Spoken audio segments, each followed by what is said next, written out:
Hallucin guys, Nars Ed here once again. Welcome back to my another vlog. So for today's video guys, pag-uusapan natin paano ipasa or pumasa sa German language.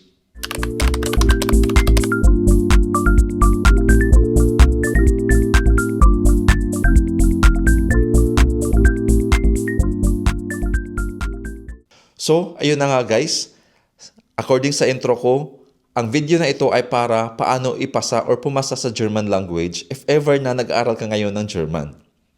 Unang-una na guys, ang maibibigay ko sa inyo na advice paano ipasa ang German language ay dapat meron kayong focus. Dapat goal-oriented kayo. So isipin nyo lagi kung bakit kayo nag-aaral ng German. If ever dahil sa family reunion visa, dahil yung asawa mo nandito na sa Germany at gusto mong pumunta, dahil ang German language ay isa sa basic requirement. So, that is your focus, no? That is your goal na kailangan mong pumasa ng German. Or gusto mong magtrabaho sa Germany dahil maraming opportunity, hindi lang sa nursing field. So, maraming mga job vacancies dito sa Germany, guys. Talagang nangangailangan sila ng mga workers sa kahit anong field. Kahit sa kindergarten, kung saan pumapasok yung anak ko, ay talagang kulang ng staff. So kung gusto mo magtrabaho dito sa Germany or makapunta ng Europe at Germany or Austria or any German-speaking country dito sa Europe na yun yung focus mo na makapunta, then that will be your goal. So dapat talagang meron kang focus guys. Kung plano mo mag-aral ng German language, to tell you honestly guys, ay nangangain talaga ng oras ang pag-aaral ng German dahil hindi siya madali. Napaka-complex ng grammar niya at saka marami kayong mga vocabularies na hindi nyo alam. So, kailangan talaga ng time, focus sa pag-aaral. So, number 2 guys, once na nakapagpa-enroll na kayo sa isang German language school, ay dapat committed na kayo sa pag-aaral. Hindi yung, pang basic lang to, pang kindergarten lang to, pang elementary lang to na level. No guys, kahit A1 pa yan, ay dapat yan na yung foundation ninyo. Kasi pag papasok na kayo sa A2, lalong-lalo na sa B1 at saka sa B2, napakamahirap na, napaka-complex na. So dapat from the very beginning, from the start pa lang, ay dapat focus na kayo sa inyong klase. Dahil ang basic ang napaka-importante guys. Dahil pag napunta na kayo dun nga sa next level, kahit na pagbalik-balik ta rin na yung grammar or kahit complex na yung sentence, once na alam nyo ang basic, ay hindi na kayo mahihirapan, hindi na kayo malilito. Dahil kinakain nyo na from the very beginning pa lang ang mga basic German grammar rules.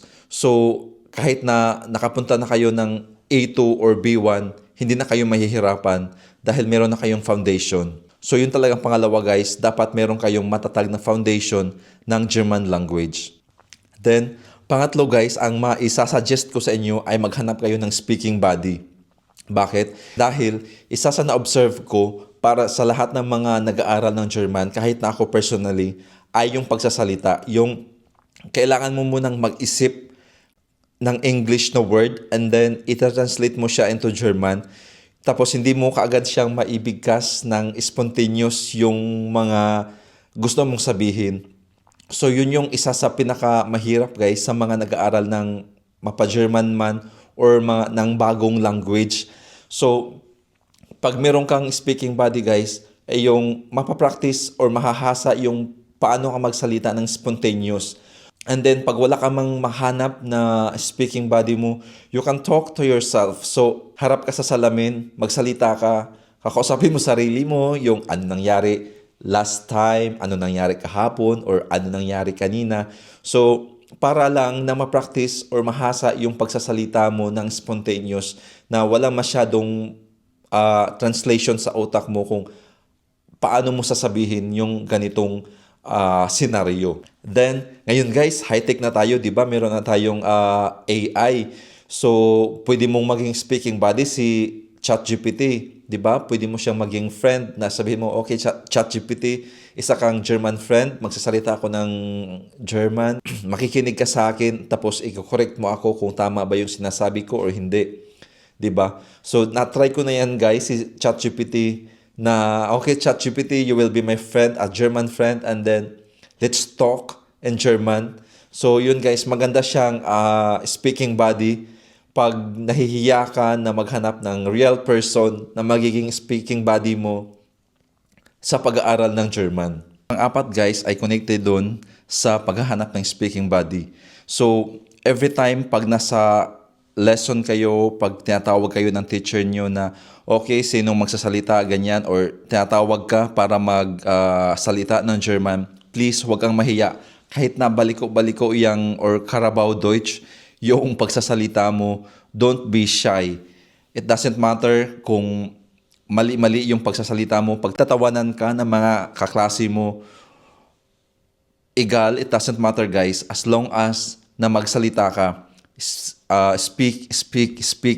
Yun talaga guys ang isa para pumasa or maipasa mo yung German language dahil pag mahiyain ka, hindi mo maisasabi yung gusto mong sabihin in German, wala talaga mangyayari guys dahil during the exam or pagdating mo dito talaga sa Germany or sa Austria man or kahit saang bansa na German speaking, kailangan mo magsalita ng German. Sa umpisa pa lang, sa klase pa lang, huwag kang mahiya. Don't be too particular sa grammar. Yan yung panglima natin na advice, guys. Ang grammar. Yes, grammar is important in building sentences and speaking. Dahil yun yung ginigrade during the exam. Sa actual, guys, pag nandito na kayo sa Germany or sa Austria man or any German-speaking country or kahit na anong language naman na pinag-aralan mo, pag napunta ka na doon, kailangan mo nang gamitin yung pinag-aralan mo. Kaya don't be too particular sa grammar, guys. Yes, sa exam, importante siya. Dahil yan yung isa sa dahilan na hindi ka magsasalita, na hindi ka magsusulat ng iyong pinag-aralan dahil napaka meticulous ka masyado sa grammar. Kahit nga yung mga native German, pag nagsasalita sila, hindi naman talaga perfect yung grammar as long as na maintindihan ka. Kasi lalong-lalo na tayo, di ba? Hindi natin mother tongue to. So, maiintindihan nila tayo pag bali-baliko or Carabao Deutsch yung ating pagsasalita ng German. Number 6, guys, ay yung pag-aaral ng German ay dapat hindi mo ipipressure yung self mo. Don't be too, yes, kailangan natin maging serious, pero wag yung talagang i-squeeze mo yung sarili mo na kailangan mo talagang matuto ng Deutsch. Kundi, kailangan ng slow pacing, guys. Dahil hindi natin yun nga, pabalik-balik ako, hindi natin mother tongue to. So, kailangan ng utak natin ng slow pacing sa pag-aaral ng panibagong language. Paano yung slow pacing, Nurse Ed? Pag mag-aaral ka, for example, for this day, hindi yung 2 hours, 3 hours na nakatuto ka sa book or nakatuto ka sa mga sinulat mo sa school. Kung hindi, 15-20 minutes, enough na. So, mag-aaral ka 15 to 20 minutes. After that, relax ka. Gawa ka ng kung ano mo gusto mong gawin. Mag-jogging, maggawaing bahay, or makikinig ka ng music. Ikaw, kung paano mo lilibangin yung sarili mo. Hindi yung straight talaga na 2 to 3 hours nakatuto ka lang sa libro, nakatuto ka sa notebook mo, nakatuto ka sa video na pinapanood mo paano mag-aral ng German. No.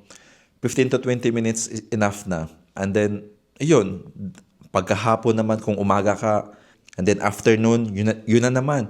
15 to 20 minutes, and then kinagabihan, another 15 to 20 minutes. Talagang slow pacing, guys. Dahil mapipressure din yung utak natin, yung mapipressure ka din sa sarili mo na kailangan mong matuto talaga. So, talagang step by step, guys, yung pag-aaral ng German. Then, pang-pito, guys, ay dapat marami kang vocabularies na alam.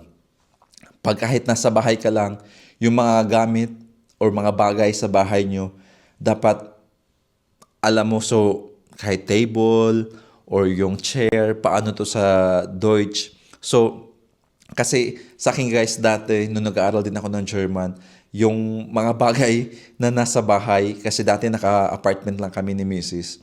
So, yung mga bagay na nasa bahay, lalagyan ko ng ng marking, just like for example, table. So, their dish, chair, their stool, yung ganun, or yung cabinet, or kahit na anong bagay, guys, na makikita mo sa paligid mo, ay kailangan mong, hindi naman sa totally na, sa akin, helpful, na lalagyan ko siya ng marking. Just like for example, nasa labas ako, paano to sa Deutsche? Isa-search ko siya ngayon. So, para at least dahan-dahan yung pagkatuto mo sa mga vocabularies kasi para sa akin guys, kahit na nakahawak ako ng papel tapos maraming vocabs diyan na nakalagay tapos kahit na i-memorize ko siya, the following day makakalimutan ko na yon. Yes, may iba na magre-retain pero hindi lahat.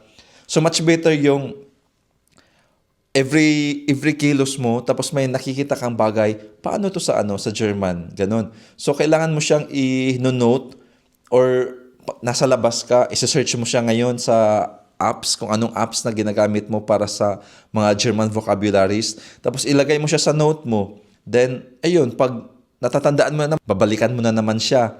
Ganon. So, yun yung way ko, paano ko ini-study yung mga vocabularies, guys. Then, panghuli, guys, pangwalo na maisasuggest ko sa inyo, once na nasa higher level na kayo, nasa B1 or B2, or nandito na kayo sa Germany, di ba marami na kayong vocabularies na alam. Ngayon, ang kailangan nyo namang ifo-focus ay learn the sentence. Yung sentence na yung ifo-focus mo, ano mo igagamitin yung sentence dahil dyan ay makakapagsalita ka fluently ng buong sentence dahil yung buong sentence na yung inaral mo eh. Lalong-lalo na pag nandito ka na sa Germany, maririnig mo na araw-araw German na mga language, kaliwat kanan, front and back, puro German language yung maririnig mo. Once na may sentence ka na maririnig, ulit-ulitin mo yan, or kung gusto mong isulat mo, pero ulit-ulitin mo para mas madali kang matuto ng German language. Just like for example, na kunyari narinig mo, Konntest Sie mir bitte helfen? So, pag narinig mo yun, ulit-ulitin mo siya sa utak mo habang may ginagawa ka, Konntest Sie mir bitte helfen? Konntest Sie mir bitte helfen? So, dahil dyan, hindi lang word yung natutunan mo, kundi yung buong sentence. So, yun din yung isa guys, paano ako, hindi naman sa fluent, but isa yun sa nakakatulong sa akin paano madaling matuto ng German language ang mag-aral ng isang buong sentence. Pero advisable lang siya guys, once na nasa higher level ka na ng German language dahil pag bago-bago ka pa lang, mahihirapan ka dahil marami kang kailangang aralin. Pero pag nasa B1, B2 ka na or nandito ka na sa Germany, tapos kailangan mo talaga magsalita na ng German, ang advice ko na is hindi na yung word per word ko, hindi yung buong sentence na yung dapat mong aralin. At saka yun nga, repetition guys. At saka kailangan mo siyang isalita. Yes, for example, kagaya sa akin, nurse ako, nagsascrub ako, tapos narinig kong yung sentence na yon. Habang nagsascrub ako guys, habang nasa trabaho ako, yes, kailangan kong focus dahil nasa operating room ako, kailangan kong focus. Pero naglalaro sa isip ko yung sentence na yon, yung bagong sentence na yun na narinig ko at ulit-ulitin ko siya. And then, pag katapos nun, isusulat ko siya sa note and then salita ko siya para at least magre-retain sa aking utak kung ano yung buong sentence na yon. Maraming salamat sa inyong panonood guys. I hope na may natutunan kayo sa video na ito. So, I wish you luck guys. Sana maipasa ninyo ang German language test kung saang level kayo, A1 man or A2, B1 or B2. So, good luck. So, kita tayo muli para sa aking next vlog guys. Nars Ed here. Ciao.